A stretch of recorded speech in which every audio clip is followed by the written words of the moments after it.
அவரை தமிழ்நாட்டுல மிஸ் பண்ணிராதீங்கன்னு நமக்கு அலர்ட் பண்ணதே புதுச்சேரி தான். 1977ல புரட்சி தலைவர் எம்ஜிஆர் அவர்கள் தமிழ்நாட்டுல ஆட்சி அமைச்சாங்க.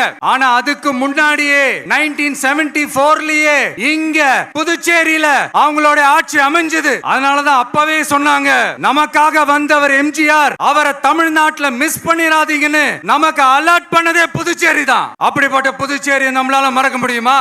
அது மட்டும் இல்ல, இங்க இருக்கிற மக்கள் தமிழ்நாடு மாதிரியே புதுச்சேரி மக்களும் என்ன கிட்டத்தட்ட ஒரு 30 வருஷமா என்ன தாங்கி பிடிச்சுக்கிட்டு இருக்கிறீங்க.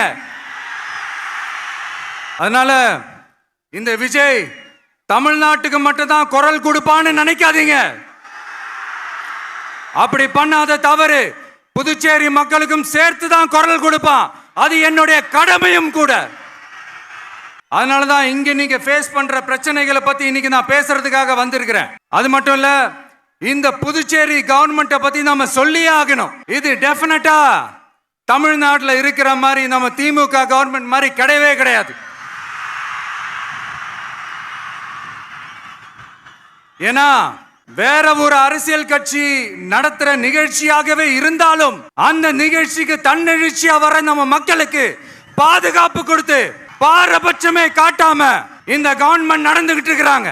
அப்படிப்பட்ட இந்த புதுச்சேரி கவர்மெண்ட்டுக்கும் நம்ம புதுச்சேரி சிஎம் சார் அவர்களுக்கும்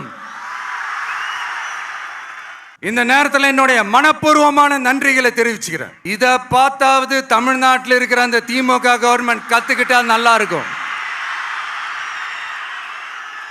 ஆனா அவங்க கத்துக்க மாட்டாங்க. பரவாயில்ல, வரப்போற எலெக்ஷன்ல 100% கத்துக்குவாங்க.